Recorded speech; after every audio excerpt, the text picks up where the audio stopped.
एक इंसान एजिंग के थ्रू जाता है, तो my role in Sense clinic is to beautify everyone, not only the females but male section also, जिसके भी एजिंग होती है, बाल नहीं होते हैं, ठीक है, रिंकल्स आने लग जाते हैं। Most of the celebrities, models, bloggers, influencers आपने देखा होगा बहुत रेगुलर बेसिस पे हेलोजन लाइट में रहते हैं, मेकअप में रहते हैं, तो इनके कारण उनकी स्किन जो होती है डल होने लग जाती है और एजिंग जो है वो रिवर्स की जगह और जल्दी जल्दी होने लग जाती है। तो my specialization is to protect their skin, to protect their hair and to make them look more youthful, young, more glowy skin and all these things. Anti ageing में आपके सारी चीज़ें आ जाती हैं, जैसे बोटॉक्स हो गया, फिलर्स हो गया, थ्रेड लिफ्ट हो गए, हेयर ट्रांसप्लांट हो गया।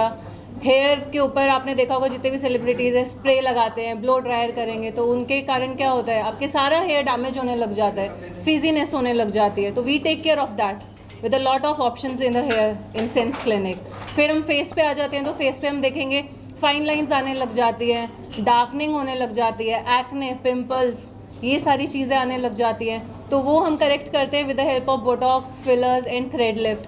फिर हम नेक पे आते हैं, तो नेक पे भी सैगीनेस आने लग जाती है, तो उसकी भी अपलिफ्टमेंट। फिर बॉडी के पोजीशन पे आते हैं, तो देखते हैं कोई भी हमारा XYZ पार्ट हो तो उसकी एनहांसमेंट बेसिकली वो हम यहाँ पे डील करते हैं। My specialization is in botox, fillers, anti aging, injectables. Botox की आपने बात की, तो उसका जो ट्रीटमेंट है कितने समय तक सस्टेन रहता है? बोटॉक्स बेसिकली आपका न्यूरोटॉक्सिन होता है जो आपके मसल्स में जाता है, और आप जब भी एक्सप्रेशंस बनाते हैं तो बहुत लाइंस आपकी डीप हो जाती हैं, तो उनको वो रिलैक्स कर देता है। बहुत से लोगों के माइंड में ये होता है कि नहीं बोटॉक्स करवाएंगे तो हम बहुत जल्दी एजिंग होने लग जाएंगे। It is not like that. इसका इफेक्ट आपका 6 मंथ्स तक रहता है, पर जैसे जैसे हम एक्सप्रेशंस जितना ज़्यादा बनाएंगे और अगर हम ज़्यादा अल्कोहल इनटेक करेंगे या कुछ भी XYZ जो हमारा लाइफस्टाइल से रिलेटेड है, तो वो हमारा जल्दी ख़त्म भी हो जाता है। अदरवाइज़ वो धीरे धीरे धीरे उसकी डोजेस कम हो जाती है और उसके रिजल्ट्स जो होते हैं वो ग्रो करने लग जाते हैं। सी स्ट्रेच मार्क्स क्यों आते हैं प्रेगनेंसी में? इसलिए आते हैं कि जो हमारी बॉडी के कोलेजन फाइबर्स होते हैं वो ब्रेक कर जाते हैं। हर फीमेल की बॉडी अलग होती है, किसी में स्ट्रेच मार्क्स ज़्यादा, किसी में ब्लैक स्ट्रेच मार्क्स आते हैं, किसी में वाइट स्ट्रेच मार्क्स आते हैं। सो एक बार नॉर्मल डिलीवरी या सिजेरियन होने के बाद जो भी स्ट्रेच मार्क्स आते हैं हमारे शरीर के अंदर, उनको कुछ समय लगता है जाने में, लेकिन कुछ स्ट्रेच मार्क्स ऐसे होते हैं जो शरीर में रह जाते हैं। तो हमारे पास सेंस में डिफरेंट टाइप्स ऑफ थेरेपीज़ हैं जो हेल्प करेंगी कोलेजन रीफॉर्मेशन में, and that will fade them away basically, एंड वो हेल्प करेंगे कि उनकी बॉडी रीशेप वापस आने में।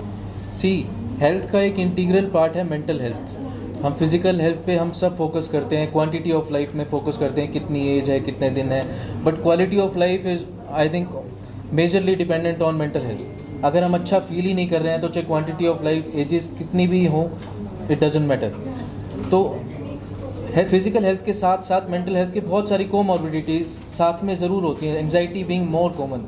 आज WHO की कुछ दिन पहले की स्टेटमेंट है कि every third individual is suffering from some of the anxiety issues. कोई भी एंग्जाइटी डिसऑर्डर, किसी को फोबिया है, किसी को पैनिक अटैक्स हैं, किसी को जनरलाइज एंग्जाइटी इशूज़ हैं, या डिप्रेशन कॉमन है, लोग एडिक्शन की तरफ स्लिप होते जा रहे हैं। ये सब चीज़ों को भी हम अगर साथ में टारगेट करेंगे तो एक वेल बीइंग का जो कॉन्सेप्ट है वो टोटलिटी में रिजल्ट देगा। अभी देखिए, ये एजिंग से क्या होता है कि एक तो बाल कम हो जाते हैं। अभी आप 50, 40, 50 ईयर्स में बाल वैसे नेचुरली कम होते हैं, तो ज़्यादा कोई बॉदर नहीं। लेकिन जैसे लड़का होता है 15 साल का, 16 साल का, 17, उसको बाल निकलने शुरू हो जाते हैं, उसको अर्ली बाल्डनेस हो जाता है, तो वो टेंशन में आ जाता है कि इतनी यंग एज में बाल कैसे निकल गए। तो उस टाइम पे डर्मेटोलॉजी काम करती है कि मतलब वो स्टेज पे उसकी बाल जो गिरते हैं वो रोक सकते हैं। जैसे मेल पैटर्न बाल्डनेस होती है, हार्मोनल होती है, जेनेटिक होती है, तो उसमें उसको वो स्टेज पे रोक सकते हैं। और अगर नहीं रुकता है जैसे, तो फिर ये कॉस्मेटोलॉजी आ जाती है, हेयर ट्रांसप्लांट कर सकते हैं, PRP इंजेक्शन दे सकते हैं, वो सब कर सकते हैं। तो वो स्टेज पे रुक जाए तो उसको साइकोलॉजिकल इफेक्ट फिर बहुत हो जाता है। अगर बाल चले गए तो उसको लगता है कि मेरी तो ज़िंदगी ख़त्म हो गई।